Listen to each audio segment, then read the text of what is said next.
उत्तर प्रदेश सरकार द्वारा दिव्यांगजन हितार्थ संचालित महत्वपूर्ण योजनाएं चलाई जा रही हैं।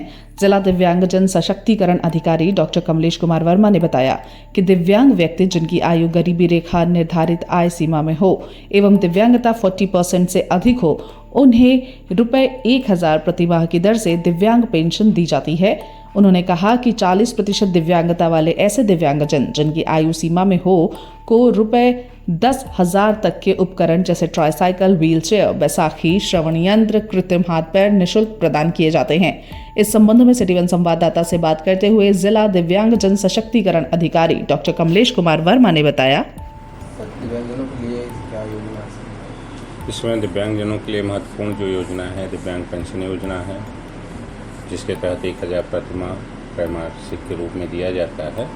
और उसी क्रम में दूसरा अगर महत्वपूर्ण योजना देखा जाए तो जो हमारी साल भर योजना चलती है, इसमें है हमारी दिव्यांग जनों के लिए सहायक उपकरण और कृत्रिम अंग की व्यवस्था होती है, जिसमें ट्राईसाइकिल, व्हील चेयर, बैसाखी आदि की व्यवस्था की जाती है।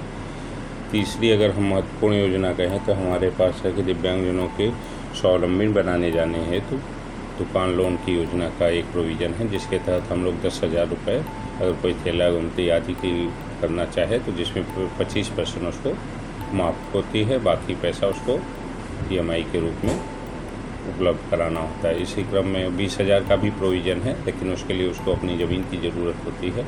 तथा बसों में निःशुल्क हमारे यहाँ एजुकेशन के लिए निःशुल्क उनको अगर 1 से लेकर हर कैटेगरी के बच्चों के लिए यहाँ पे निःशुल्क एजुकेशन भी है।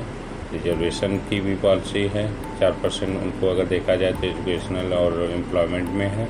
तथा अन्य जो जितने भी विभागों की कल्याणकारी योजनाएं हैं उसमें भी दिव्यांगों के लिए 5% का रिजर्वेशन पॉलिसी होती है।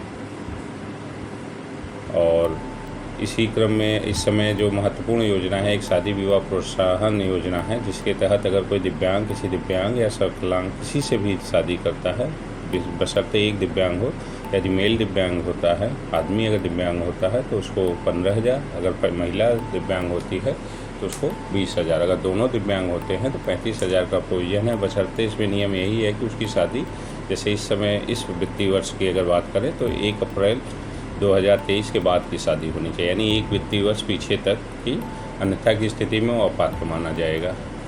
और इसके अतिरिक्त अगर देखा जाए तो महत्वपूर्ण योजनाएं हम लोगों की शादी हो गई, ठीक है।